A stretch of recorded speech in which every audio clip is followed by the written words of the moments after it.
Good afternoon, everyone.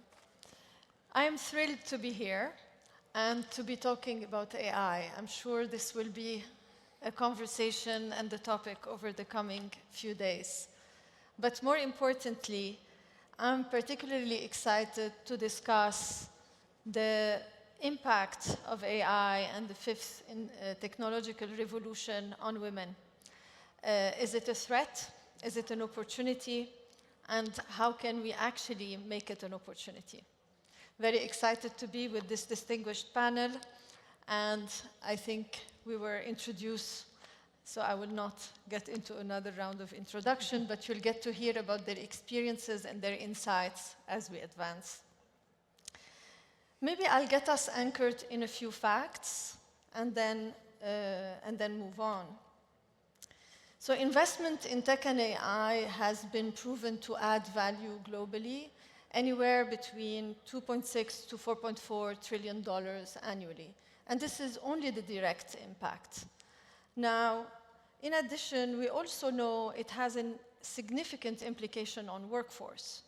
So while 80% of people will be affected by AI one way or the other, it's expected that 10% of their tasks will be fully transformed. But then if we look through the labor force overall, 50% of everything we all do will be touched by AI. Now, as we think through, the less good news is that we also know that AI will replace some jobs, will actually also lead to some threats, and many of us, or many people, are worried about implication on ethical use of data, lack of human agency, etc. And we need to also know, how will women participate in this journey and this revolution? So we will delve into all of this today. Before we get to that, I'll start us with a bit of a wide lens. And maybe François and Edith, I'll ask you to share a bit your thought, and I'll start with you. What's your view on the most significant implication of this fifth industrial revolution on the labor force at large? Maybe Edith will start with you. Ladies first. Exactly. So AI really is like a live and breathe. In Silicon Valley at Raise Capital, we really focus on all things enterprise infrastructure. So I would say there is actually, in the past 12 months, every single company that pitch us is about some sort of AI. You really cannot find any companies don't have that two buzzword in it.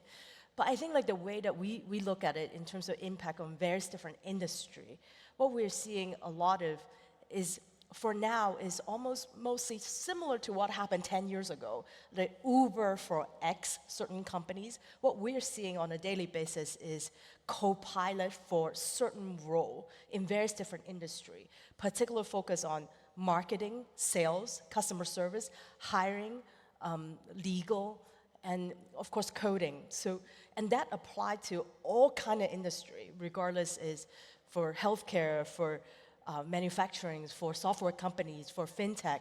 So it really is impacting all industry for many, many roles. And for the longest time, I think before the Gen AI, before I think November 20th is when ChatGPT launched. Before that, there's so much talk about AI is going to replace blue-collar jobs. But I think like for the last 2 years, almost 2 years now, is the white-collar things that is not necessarily compliance needed, are really slowly getting replaced by AI. That's the part that I think which concern many of my colleagues and friends, that are we going to still have a job 5 years from now? So I'm going to start with that. Thank you, Edith. François? Thank you, Rima.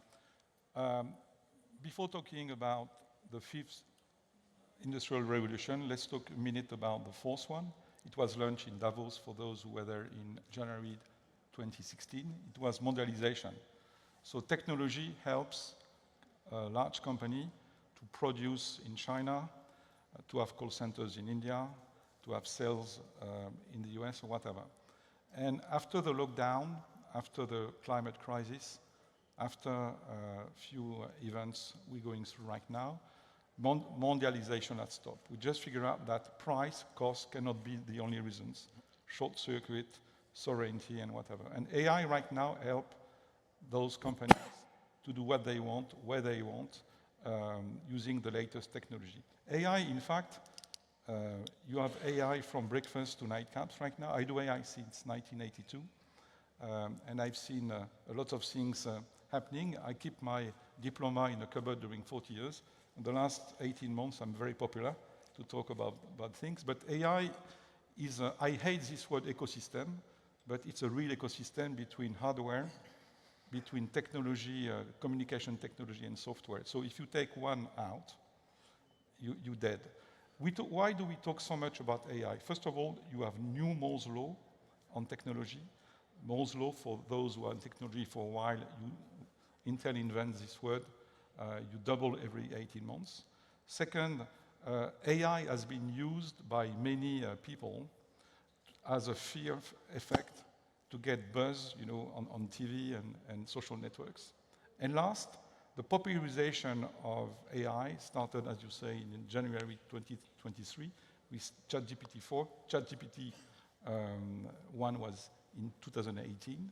So everybody thinks we can do AI because we use ChatGPT. So AI, for me, has been here for ages. Turing started in 1956. But now everybody uses AI, and I hope it's not only a buzzword we use but we use it and we create a better life for us and our kids. Thank you. Maybe Ebru, I'll move on to you. And if you think through your organization that you oversee, how are those innovations practically changing the life of the employees, and what are the changes that you see affecting the labor force in a bit more specificity? Thank you very much, and it's a pleasure to be here. So my workforce is the engineering. It's more infrastructure where there's women actually don't exist much. I mean, I am a civil engineer. We were only 5 out of 50, which is only 10%. So with these new developments where the AI, robotics, and we are moving forward, we need to have more women in STEM. I mean, there was some discussions before about the pipeline, and what we see is the pipeline is not changing at all. So if we don't want to disappear, such as like being a lawyer or being in administrative jobs, we need women where there is the untapped potential of human workforce, and we need the women's emotional intelligence and the diversity to act as the AI world. I mean, when we're building all these big projects around the world, also in Saudi Arabia, what we see is maybe there's only 5% of the engineers are women. And women, they don't choose this type of work because the pipeline, is not there. If you're in the middle school and you are good in science and maths, your family, your ecosystem transform you to become doctors or teachers. So this is the reason we have to create really role models that show that women are technically capable. Women can become good at science. Women can become good engineers. And this diversity can help to sort out these complex problems. So currently, I think if we want to exist, if we want this risk to be actually an opportunity for women, we have to go into more technical fields. Thank you, Ebru. You're already moving us to solution. I'm going to actually hold for a second and hear Adam. How is AI affecting the world in investing and the world in which you operate? Well, echoing Ebru's comments, thank you for the opportunity to join this wonderful panel. I wouldn't be sitting here without an extraordinary woman who went to MIT at a time when there were only 8 women and there were 2,000 men, and became an X-ray crystallographer and worked at the first company building transistors. And then later on in life, my first mentor as a young engineer was a woman physicist and a remarkable influence. I think, to echo a little bit of what François was saying, AI is not a thing. AI is something that is applied to things. And I started my career a long time ago, and my first employer at Apple wrote his thesis on AI in 1974 and is considered one of the fathers of the field. And so the concept has been around for a very long time. I think certainly there will be things in the investing landscape that help with decision support, and there will be technologies that flow through and change people's relationships. However, the areas that we focus on more specifically are things that touch the physical world. And that's a place where AI will have less impact. One of the things Edith said was AI will reduce labor in legal, in HR, in administrative and call center functions. It's very difficult to get an AI to, or a piece of software to assemble a car, or to build a building, or to create a piece of public art. And that line of mediation, I think, is very fluid right now and will delineate a lot of the opportunities for the future, particularly as it relates to the workforce. There need to be way more technical people, way more deeply thoughtful, talented individuals in the workforce, and we need to uplift people's capabilities, and again, particularly in STEM. I could not echo that more. Thank you, Adam. So maybe let's double down on the topic of the day, women, and their role in this innovation in AI. Is this a threat or this is an opportunity for them? And maybe I'll share some facts. If we look at many of the research, and 20% of Americans' jobs are at risk due to AI, and of those, 20+% are women. Now, what does it mean when already the pipeline is meager, when you have very few women that are studying technology, engineering, graduating from STEM, and we start seeing changes and migration and workforce being migrated out? So maybe, Ebru, let me just ask the question, obviously. In your view, will women win or lose due to AI? If we work hard, we'll win, definitely, but we have to act strategically. I mean, currently, as I said, there's a lack of technical abilities in this workforce. And if we need always good engineers, good scientists to move forward and to work with AI. So I think women should focus on STEM jobs. I mean, I come from an engineer family, and we see that there's really a lack. I mean, I can hire as many as civil engineers, mechanicals, if I can find around the world. So for this reason, we even started to programs to support more women engineers, because what's lacking is two things. One is the sisterhood. Women doesn't support women in workforce. Men do. I've been in business surrounded by men in the infrastructure for the past 30 years. Second is self-confidence. I mean, they don't trust themselves that they can be good scientists or engineers. For this reason, we are trying to create role models who are really successful. And there are many successful women, but the number is limited. So we have to increase the impact by really supporting, creating role models, and showing them that, yes, you can be successful in the world of AI, and you are good in maths and science, then you can be a good engineer and work with the other men. But this is not an issue of women.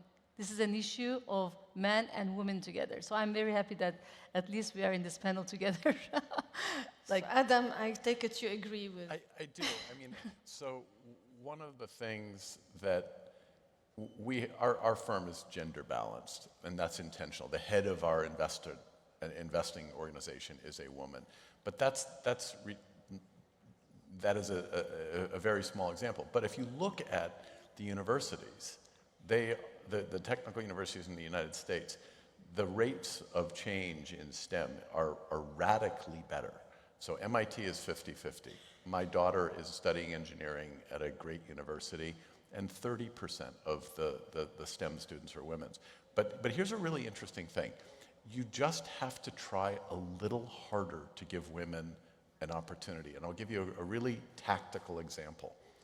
A friend who was on the board at Duke University, came to me and said, there are no women from Duke in STEM working in Silicon Valley, and I want to start a program called Duke Women Scholars.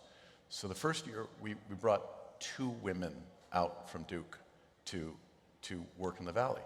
And it turned out that the only impediment to getting a flood of talented women was that housing in the Bay Area is expensive. So we got a bunch of Duke alumni to rent houses for the summer in San Francisco. And we end up now, there's 150 women, the program is just women, in the sciences and engineering, who flood Google, Apple, startups.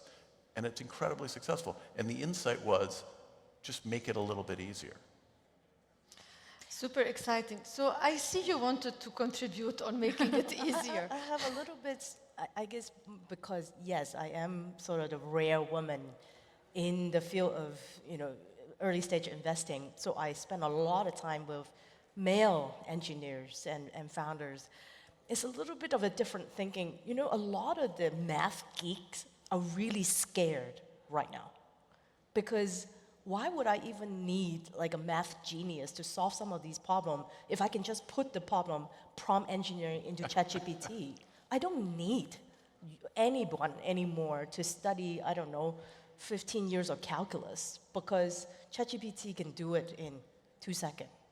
So in some sense, I do agree with you, and we do need. It's not. I actually think that right now, if let's say we switch our name, and let's say all of us are remote work, and I am Adam, and Adam is Edith.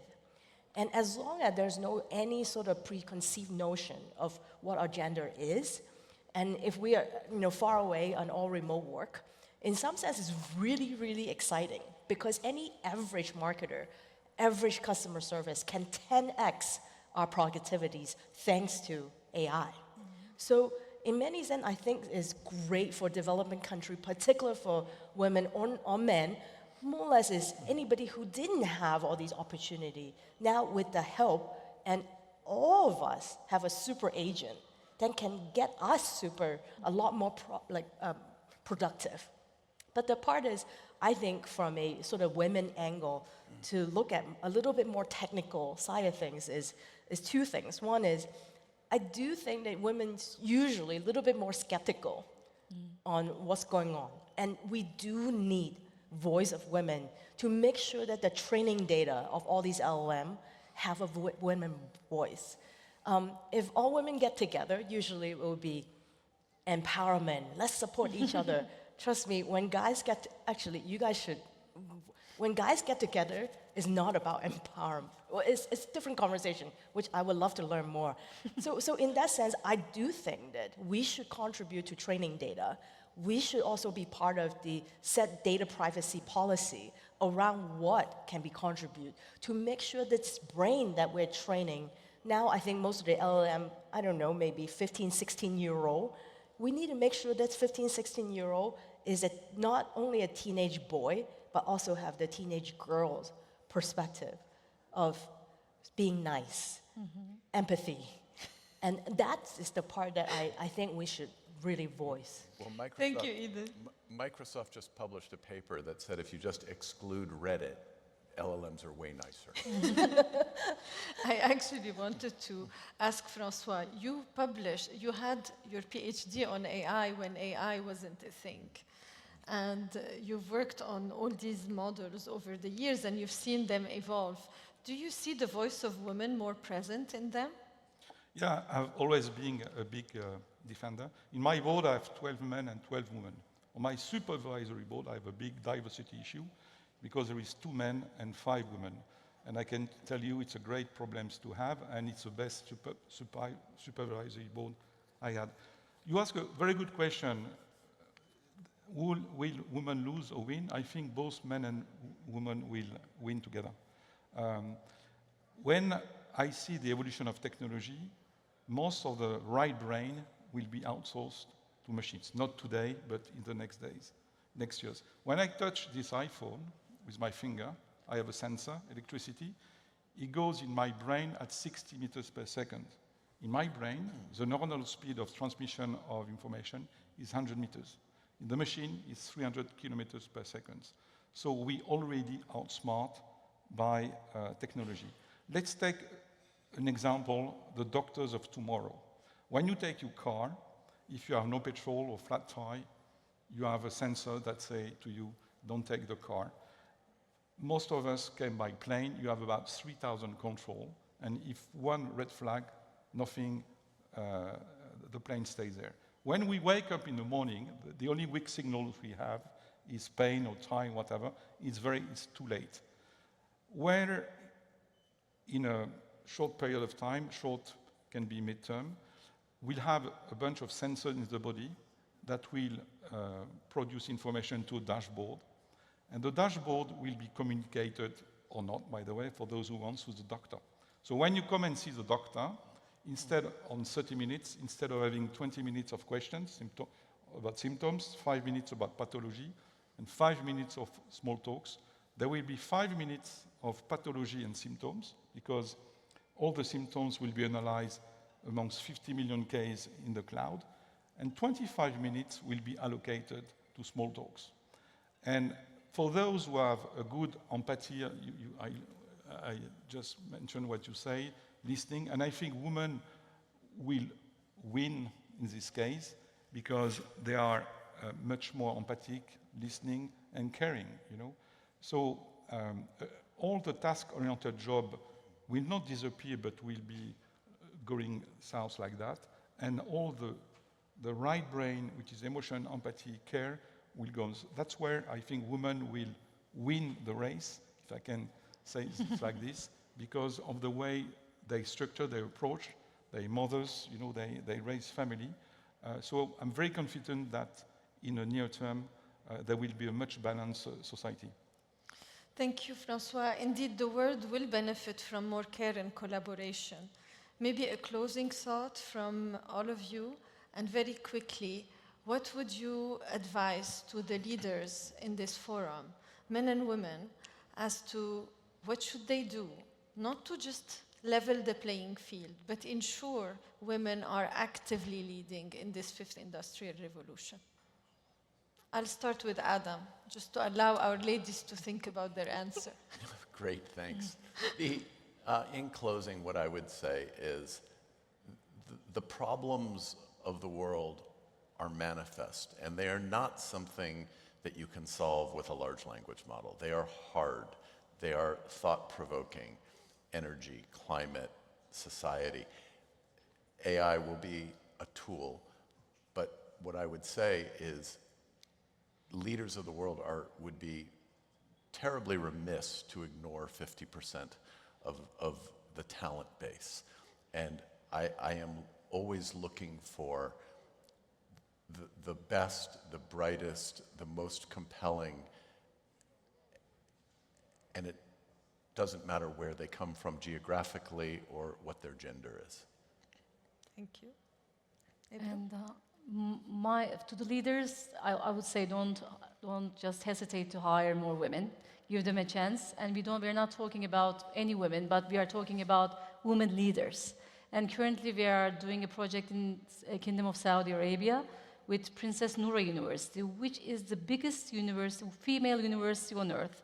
Incredible campus, wonderful women students. And I think with this Global Engineer Girls projects, we are getting ready to change the world, but we need to be more equipped. We need to have the self-confidence and necessary abilities.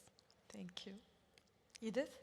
I think for everyone in the room, I'm actually really, really excited what's going on technically. And I absolutely believe that in the future there could be a one-woman or one-man ban for a consumer product, but really in the back end, every single function is done by AI agents. It's absolutely possible. And so the number one call to action, I think, for everyone in the room is really to learn logic and prompt engineering. It's not even coding, it's really just logic, and it's in English. And in many cases, we all can be 10x, 100x more productive if we believe that this is going to help us is we're not going to get replaced by AI. We will get replaced by people who know how to use AI. Thank you. You asked a question about leaders. I'm not going to give an advice, but more share my experience. I've been very sensitive to identify in talent pool young women and help them in a career. And I must admit that men are much better at self-promoting themselves, you know. They have a genius in marketing. And I always remember this sentence from a guy called Dr. Chetzer Karas. He say, you don't get what you deserve, you get what you negotiate. And I've always seen women waiting for reward. And I think now it's time for this corpus to negotiate also, and I encourage also the leaders to create a platform, which I did, where you can have open discussions without, you know, any issue to go through all the issues and problems they could go through. Thank you very much. Edith, Ebru, Adam, François, it's been a pleasure to chat with you this afternoon. Thanks a lot for your thoughts.